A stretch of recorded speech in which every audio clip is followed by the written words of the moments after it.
Welcome back to the DudeCast podcast. I'm your host, Norman Dexter, and here we go again, folks. It's been a little more than a week since my last podcast. I have been quite busy.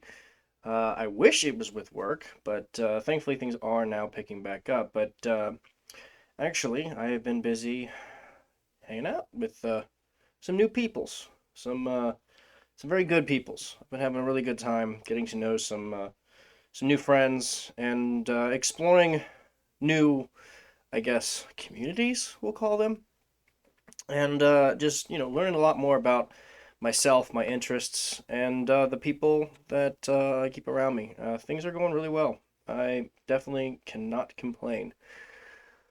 It is December 2020. I mean, the holiday season for a trainer is always pretty slow. People are taking off their accumulated time off. They're taking off for family. They're taking off to go shopping. They're spending more money on shopping, less money on things like trainers.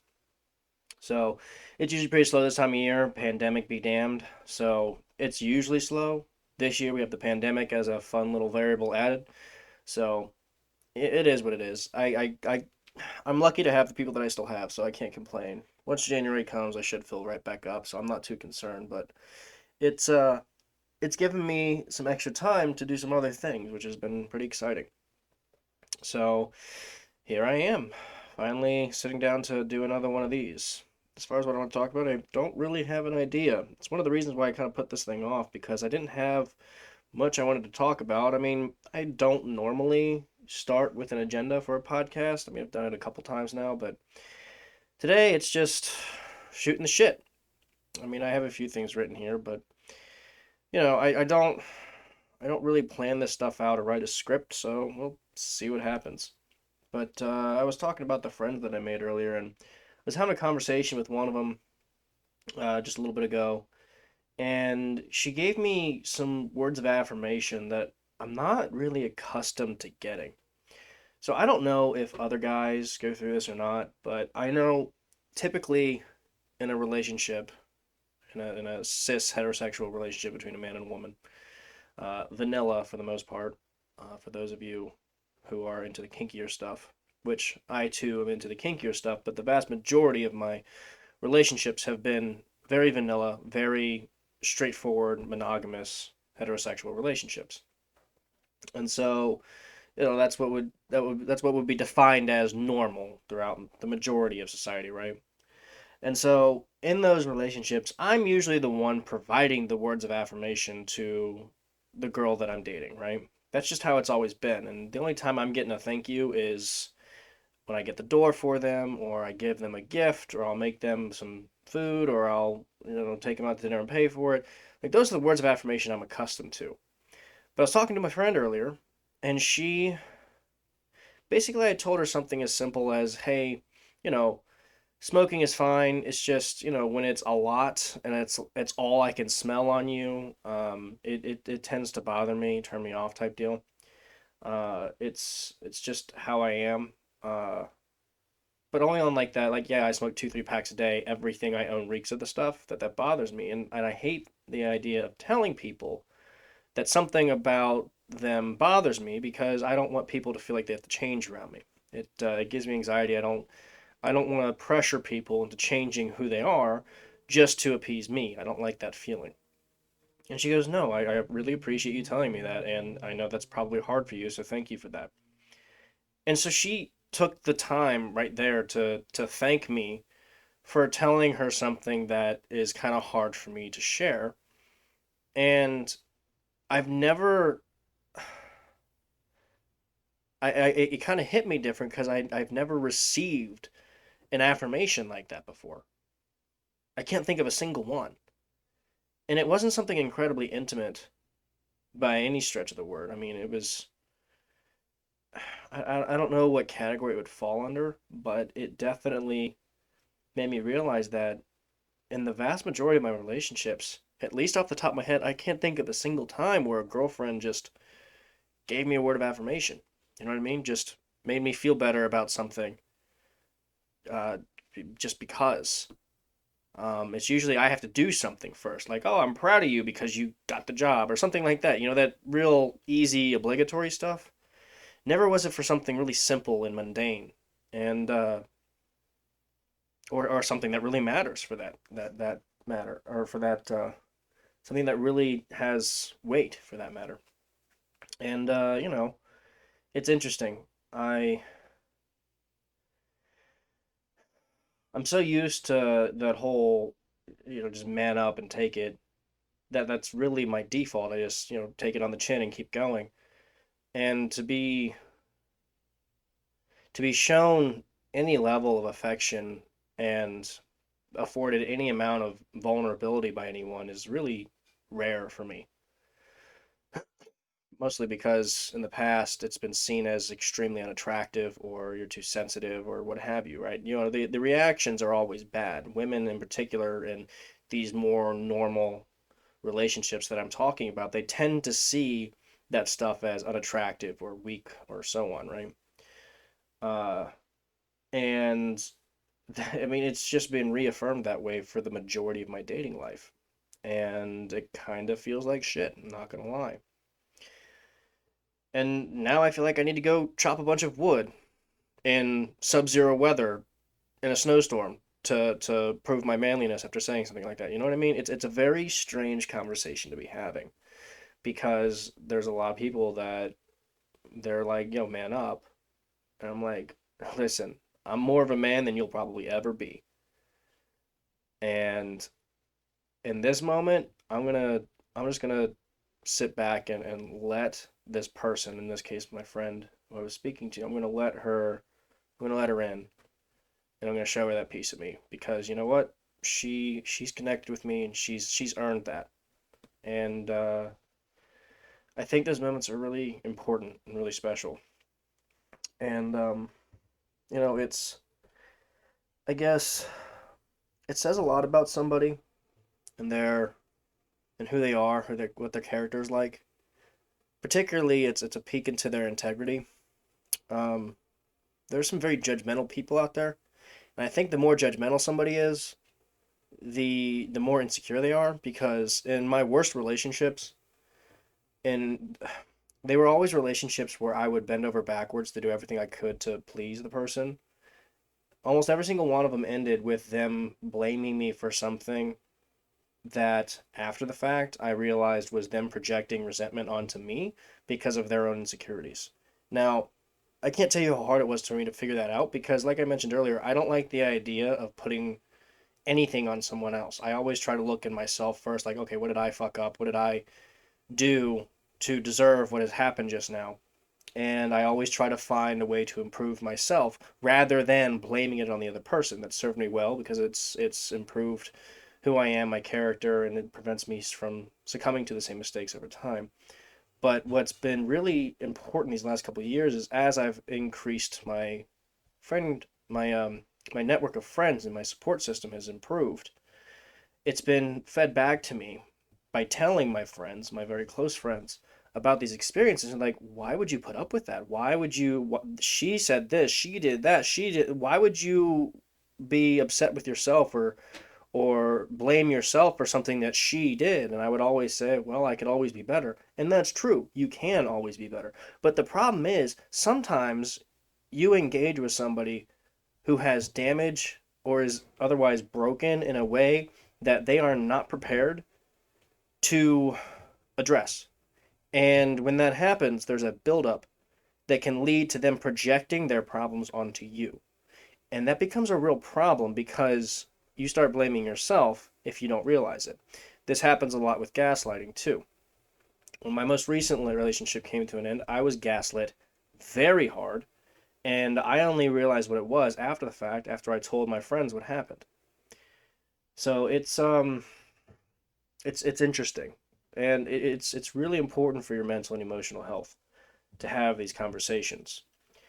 And when people have those kinds of insecurities, I mean, it's easy to point the finger and say, yeah, you're wrong for this, you're wrong for that, right? You see this a lot with people getting judged for being alcoholics and addicts, for instance, or people who made a mistake. Maybe when they were younger, they They were rowdy and stupid. Maybe they cheated on their partners a lot when they were younger, but now they're not like that, but people can't let it go and they judge them for it. Or, personal choices people make, for instance, who you decide to be with. So it's much more acceptable now to be, say, homosexual, to be gay or lesbian, to be bisexual, to be whatever from the LGBTQ plus community, right? It's more acceptable now. But people will still judge you for that kind of stuff, and it brings people anxiety to identify with any of that. And then you can take it a step further, and you can look at people in the polyamorous, polygamous, or otherwise non-monogamous community, the people who believe in having multiple partners, as well as the kink community, or the people that are into, the not so normal, not so vanilla sexual stuff. And they are consistently judged and consistently shamed for that. And so that's a problem. We'll see if that becomes more of a mainstream item. I mean, if the LGBTQ community can be accepted for who they are, then maybe people for who they decide to date and what they decide to do in their private life with whoever they're with intimately. Now, again, that should remain private and intimate, but at the same time, people find out about stuff. And again, as long as it's consenting adults, they can do whatever the actual fuck they want. There's no reason anybody else should be in that bedroom with them, judging them for what they do. Nothing. Unless kids are involved, no one has a say in anything those people do. The pedophilia thing, that shit needs to be cut out like a cancer, because that's what it is. Pedophilia will never be okay, and it will forever be a problem. So, as long as it's two, or in some cases more, consenting adults, that's what matters. And then you see these people that will go outside into public and do these really weird things, and that is not consenting to the public around you. So people who do that and will show themselves to the public in these kinkier ways, that would be the equivalent of going out and flashing your genitalia to somebody who did not consent to it. So that is not okay. That is not what I'm talking about, though. I'm talking about people who may like to get tied up, people who might like to be spanked, people who might like feet, people who might like to role play in very specific situations, like the naughty nurse or the naughty schoolgirl or whatever, right?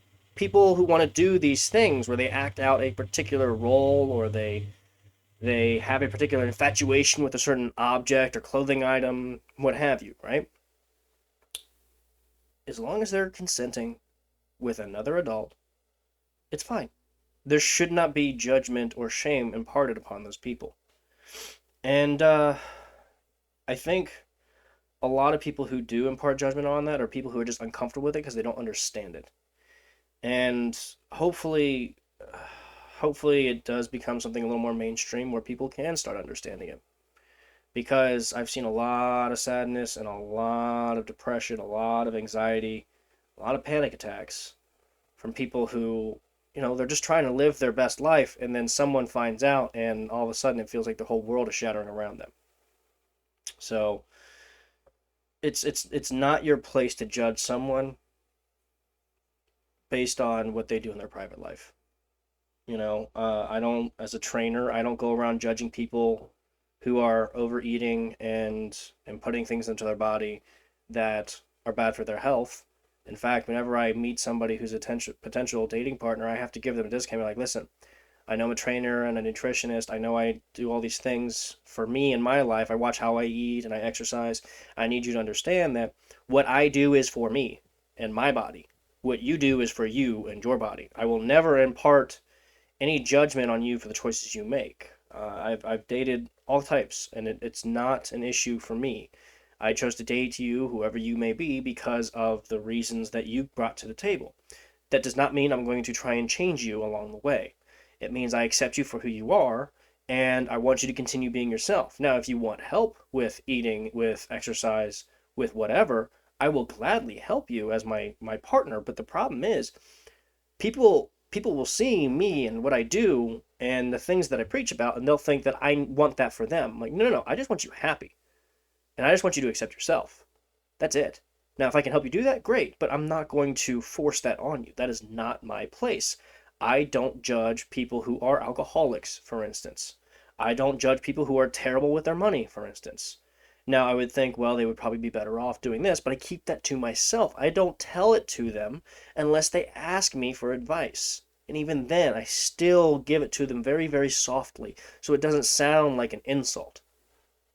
So, it's it's not your place to just judge people, particularly if you don't understand or know where they're coming from. You don't know their life. You don't know what they've been through. Maybe whatever they're doing, maybe it's because of a trauma that they had earlier in their life. And that trauma is what pushed them to whatever behavior it is that you're judging. That's like getting angry at a veteran who comes back after witnessing the horrors of war, but he's an alcoholic, but you judge him because he's an alcoholic, or you judge him because he's addicted to pain meds because he lost a leg and got addicted to morphine or whatever it is. That's wrong. So think about that. And I try to do the same thing in the more mundane too. Like when I see people who are shit trainers or shit in their business practices, like, or shit with their money, it's not my place to say something. Even if I see something, it makes me cringe. Like all the time when I'm in the gym, I'll see people who, they are being paid as and work as trainers, but some of the shit they do, it makes me want to just vomit because it's so bad.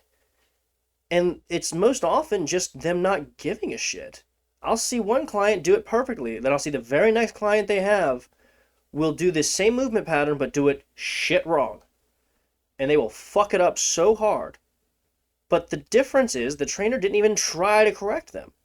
I'm like, yo, that's not on the client, that's on you. But again, it is not my place to go to that person and say that. With the exception of, if they're putting their client in danger, I will say something. But if it's just not ideal, I can't just go up and shit all over this person, particularly in front of their client, just because I think it's wrong. Maybe I'm wrong. Maybe I'm the idiot. We are not all-knowing beings, okay? We are not omniscient. It is not our place to judge. If you've read the Bible, I'm pretty sure it says something in there that says only God can judge you. Or whatever.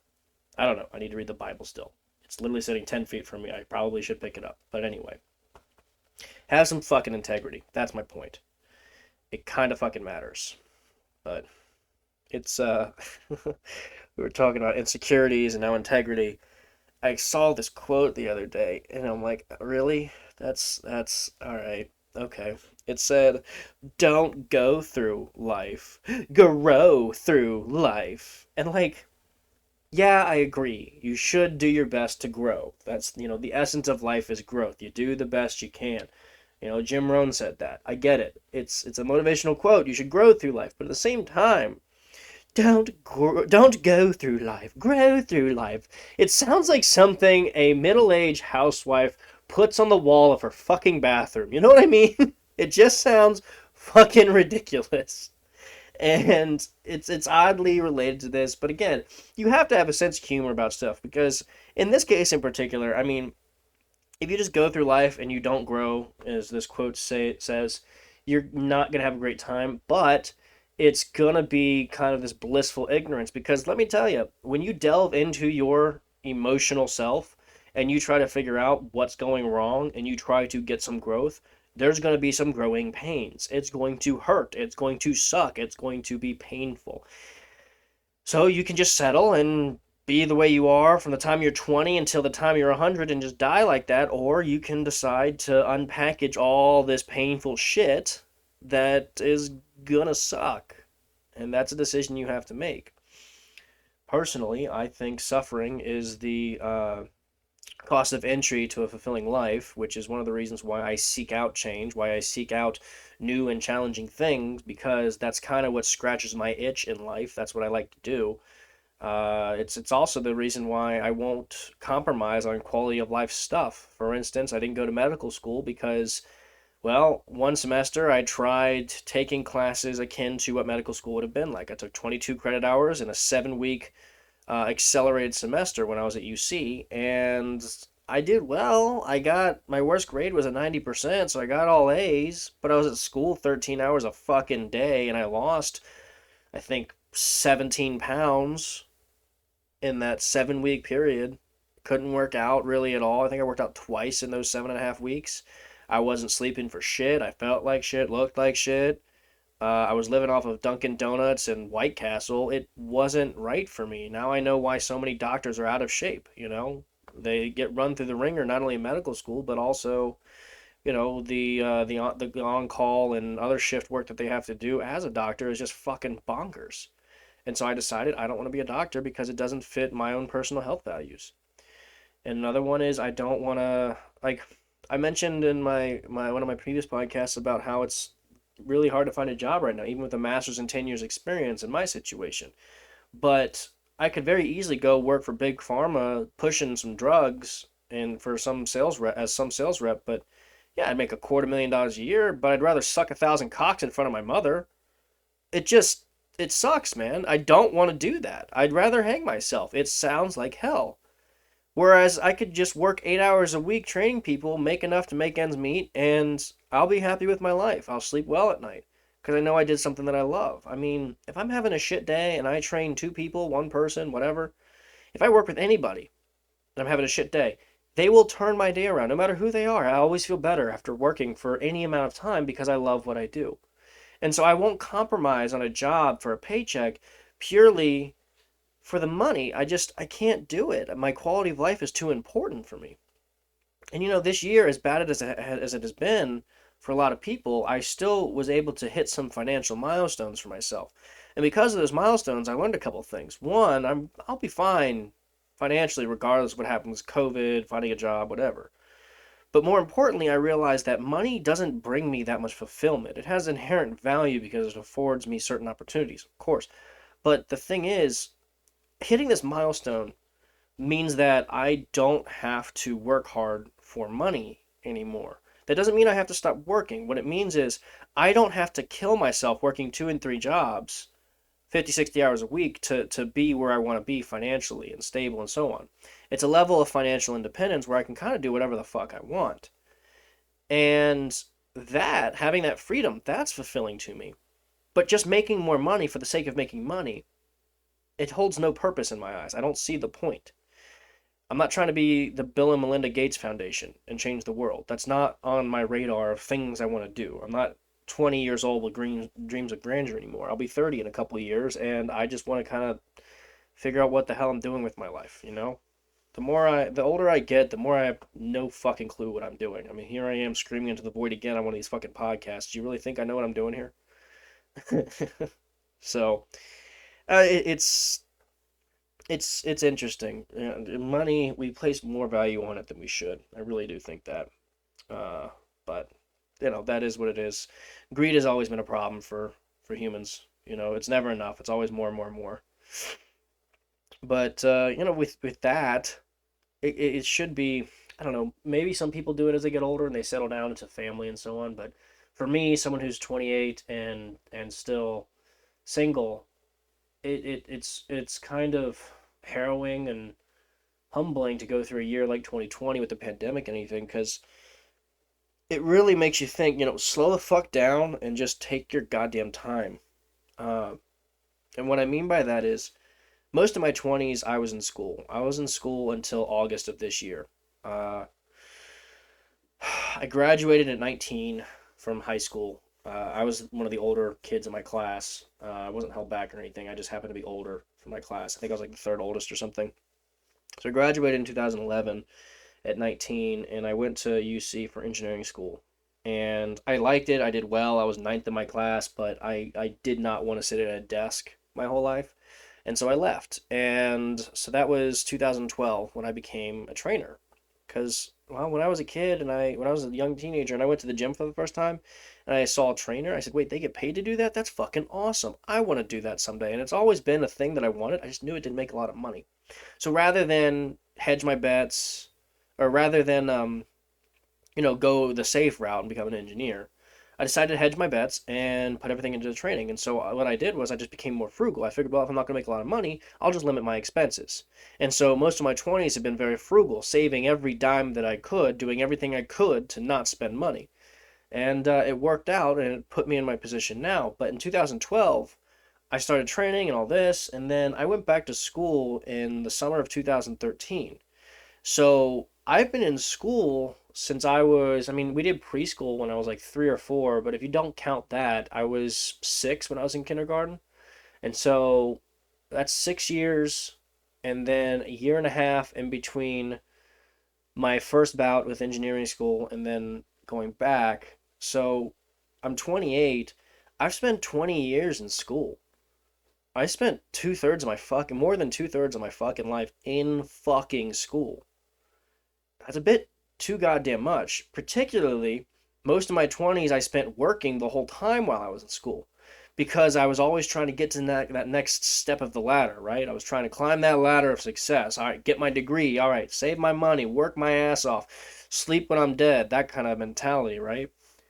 And then last year, May of 2019, I went on my first vacation in 8 years with my family to Disneyland. And I decided after that, all right, I'm good. I'm in a good enough spot. I can relax a little bit. I had decided to take a little bit of time off. I had that week for the trip, for the vacation, and then I decided, all right, I'm not going to work 7 days a week anymore. And so I stopped working 7 days a week. And I started to enjoy my time. I started to enjoy my time with people. I started hanging out with more friends rather than I no longer felt guilty for doing nothing. Uh, and when I got to the point where I finished my master's this past August, I found myself I I'd go home from work. I'm like, oh my God, I don't have homework. I don't have anything to study. I don't have papers to write. This is amazing. And it reminded me because I'd feel bad about it at first, but eventually I was like, damn, how much did this fucking school system just scar me? Thinking that I can't enjoy my free time, that if I have free time and I'm relaxing, I should feel guilty. Like, that's fucked, man. And so I started spending a lot of time with friends and family, and I got really comfortable with being by myself. And that's a really cool feeling when you can be by yourself and still have a good time. It's pretty great not being a needy cocksucker, you know what I mean? I like the fact that I enjoy my alone time now, and it's taken me 28 fucking years to figure out how to be happy by myself. So it's a fun little experience, but yeah, man, some people just need to slow the fuck down and take your goddamn time. Jesus.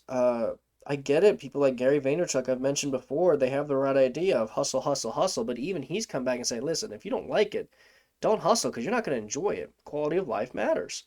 You don't want to sacrifice your quality of life and your health for something that just gives you a monetary money gain.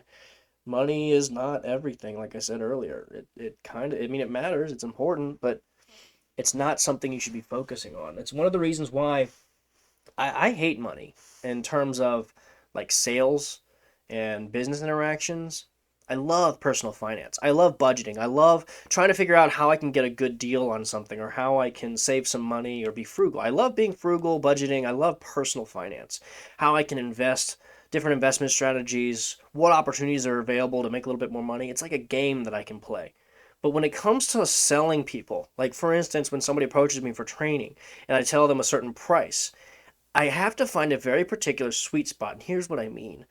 I can't do it for free because I need to make a living, but moreover, I can't, even if I won the lottery tomorrow, here's why I couldn't train people for free or give people nutrition advice for free. The reason is the accountability. If they are not putting something in this case money, then they're not going to do it. They're not going to show up. They're not going to do, or they're not going to follow the guidance that I provide them. And I've done that before. I've helped people for free before, and every single one of them, they'll do it for a week or two, but then they stop completely. I've only ever had one person who kept doing it consistently for free, and even they ended up falling off after a couple years. They still come back every now and then, but they kind of know what they're doing anyway, so they don't really need me anymore. That's the idea. It's this idea of self-sufficiency. I'd love to do this shit for free if I could. Problem is, people need that incentive. They need that accountability. And so I find a way to charge them, but not overcharge them. So I worked at LA Fitness for 6 years, right?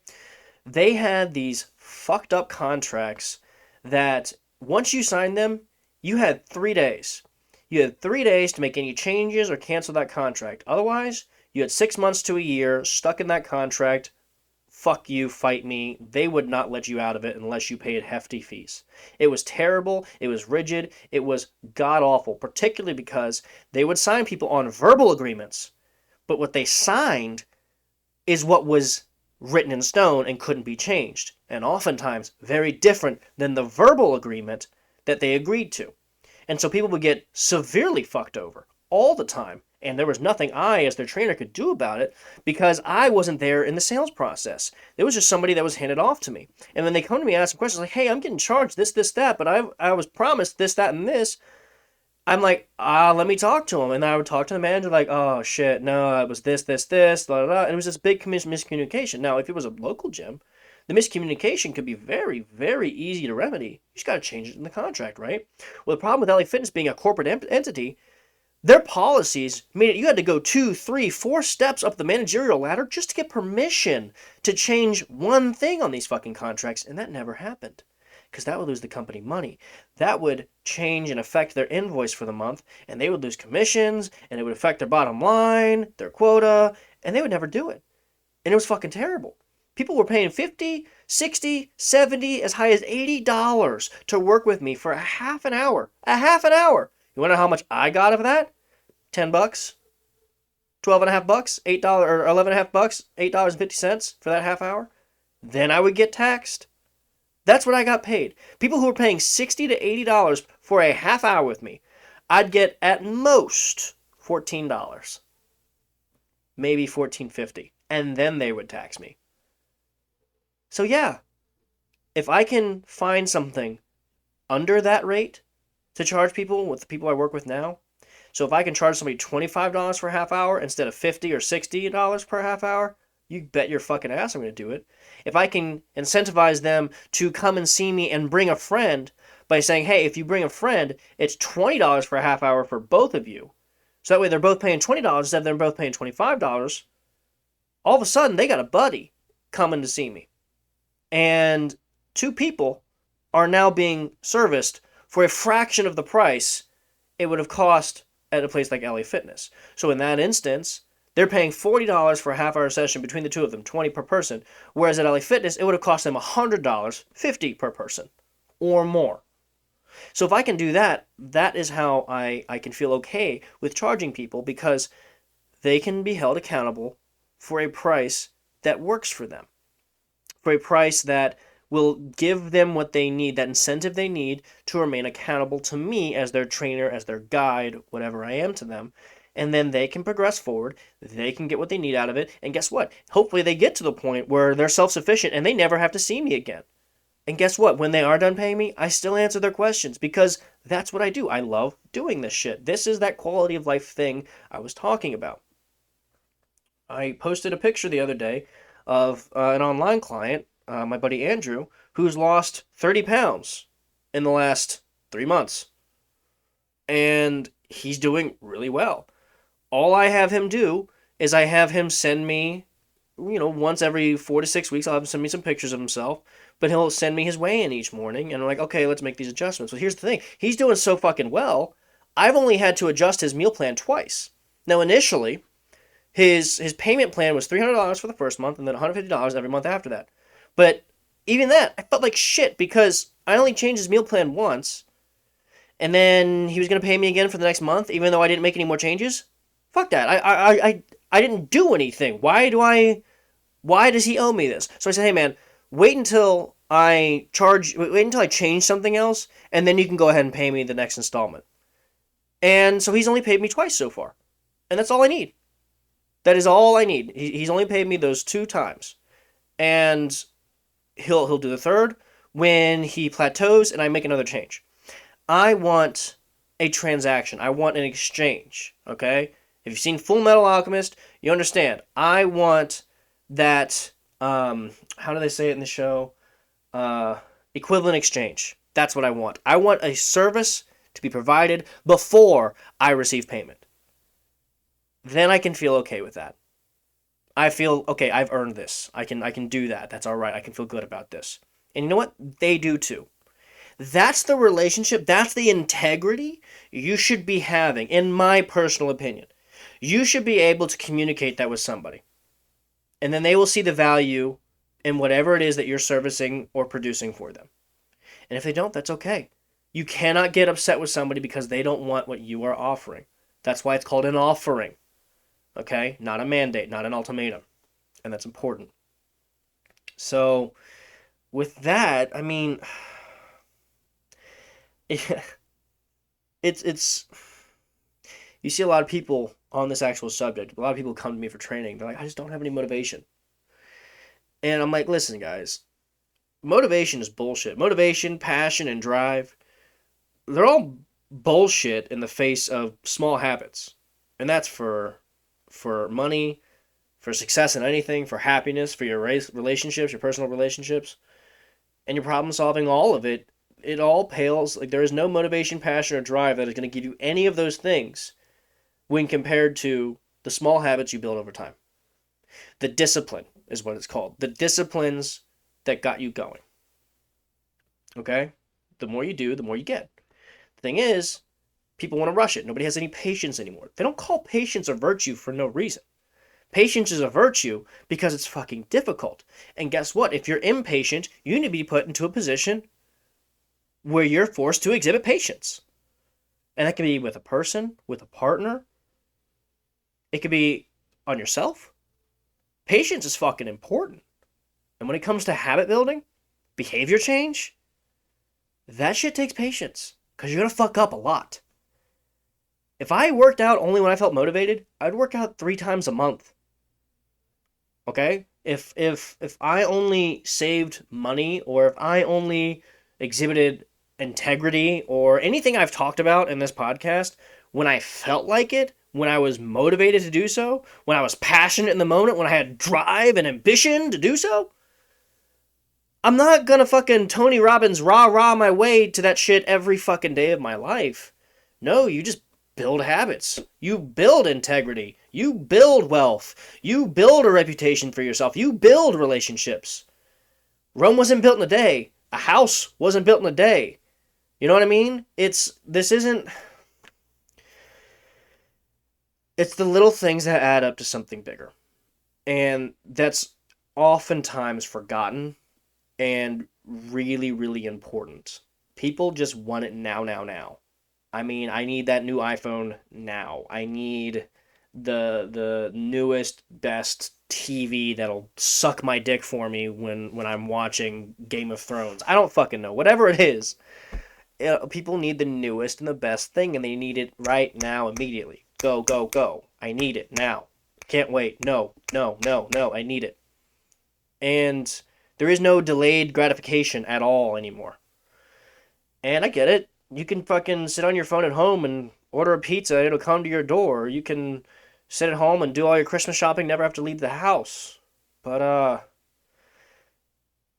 effort helps you feel good. You feel like you did something fulfilled, right? I mean, I mentioned earlier how I like stimulating change and challenges in my own life. And the reason is it brings me fulfillment, it brings me purpose. Now, when I say purpose, I don't mean I'm going to change the world. Coney 2012. You know what I mean? I'm not I'm not out here trying to build hospitals in Darfur. I'm not out here trying to make these big world global changes like Greta Thunberg. I made fun of her in one of my last podcasts, but good for her if that's what she wants to be doing. But like, that's not me. You know what I mean? I'm not trying to be that public figure that changes things. Uh, I don't know, man. It's like, do you really think Joe Rogan wanted to be who Joe Rogan is right now? No, he just wanted to bullshit with his friends, and then people will jump on what he says. Like, he said some stupid shit over the years, you know what I mean? And he'll be the first to tell you. And we all say stupid shit. I say stupid shit all the time, even on this podcast. You know? During this episode, even. Probably the last 5-10 minutes. We all say stupid shit, but people are so quick to say, oh, nope, nope, can't, nope. I liked everything up until this point, but that one thing, nope, fuck that guy. Fuck that girl. Nope, don't agree with that. Fuck them. Fuck them. And, all right, if that's how you feel, but if that's how you feel, you're going to have a real small friend group. People need to be able to make mistakes. And, sometimes they own up to them, sometimes they don't. But I think you need to work with people on a day-to-day basis. People who don't like Joe Rogan, all right, you don't like Joe Rogan, that's fine. Maybe he said something that really pissed you off in the past. I get it. But, like, if you write him off, maybe one day he'll say something really cool that you really agree with. And maybe it's for a cause that you really agree with. And maybe because he's so fucking big now, maybe he did something really great for that cause. But are you still gonna not give him credit for that really good thing he did just because he said something stupid 10 years ago? It's just this weird thing. People need to understand there are ebbs and flows to what people say, what they do, whether or not they grow, for instance, like what I mentioned earlier. Don't go through life, grow through life. Well, you can't grow unless you fuck up first. That's where that pain and suffering comes in. So you gotta misstep if you wanna take that step forward. And, he's. I don't know why I'm turning this whole thing into talking about Joe Rogan now, but like, he's this guy that hundreds of millions of people listen to now on a monthly basis. And he's just a dude. He's just talking about shit. He's just curious. And he doesn't like it. He doesn't like that he has all this power now. You know what I mean? He said it multiple times that he's just a regular guy and he's trying to be a regular guy. But now it's different. Ever since this Spotify thing, he goes, now I'm just another rich white guy, and it's weird because now I gotta make sure I don't influence things negatively, and I gotta kind of watch what I do, which sucks because I've never had to do that before, and I get that. That's a weird responsibility to be imparted upon you. It's one of the reasons why I never want to get famous. Like, if this podcast blows the fuck up, oh shit, I'm gonna fucking trail it back a little bit. Because if I get more than, say, 50,000 subscribers or followers, I feel like that's a bit scary. I never want to be as big as Joe Rogan. I never want to be one of those people that is recognized on the street, like on a daily basis. If somebody, like, maybe I compete in a bodybuilding show one day and a fan sees me one day, that'd be alright, it's fine. But, like, Joe probably can't go fucking anywhere in the United States without being noticed. And that fucking sucks, man. I remember one time back in the late 90s or the early 2000s, Marilyn Manson didn't want to be filmed on the street by the media and the paparazzi. And so he wrote the word fuck on his forehead in all caps and in Sharpie so that they had to censor out his face and couldn't take any pictures. I'm like, that's fucking genius. I love that. And that's kind of how I feel. If I was 20, I'd probably want to be famous like all these TikTok stars. But all I want is just to have fun, enjoy myself, make ends meet, and help people. I like talking, as you can tell. I mean, I'm sitting here screaming into the void on the fucking podcast once again. I like doing what I do. And that's why I do what I do.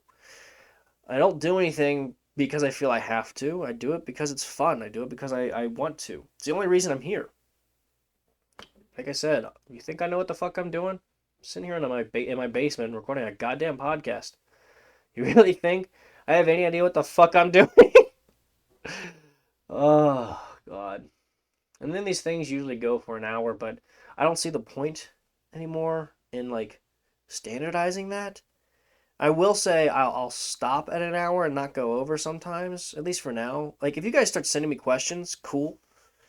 I can add that in so this doesn't just continue rambling on. But like I said, I'm doing this for fun, and my most recent podcast was like 17 minutes. The one before this one, anyway.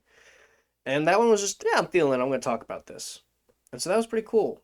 And kind of like how I mentioned, I'm not going to, previously in other podcasts, I mentioned how I don't know what my schedule is going to be with this. I'm just going to kind of release it when I feel like it.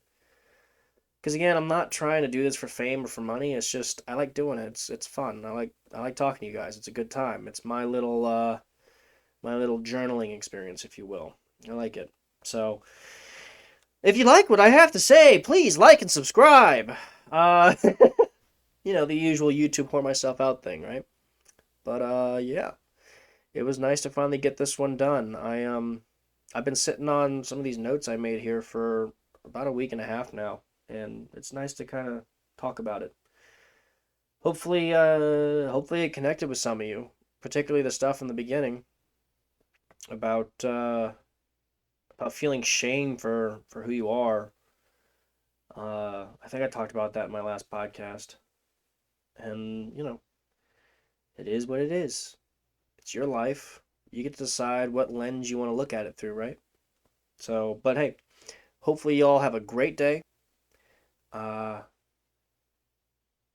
been Norman, as usual, screaming into the void. And this has been the DudeCast podcast, episode 5. I think it's 5. If I'm wrong, fuck it. I'm not editing this. Anyway, have a great day, and I'll talk to you guys next time. Peace.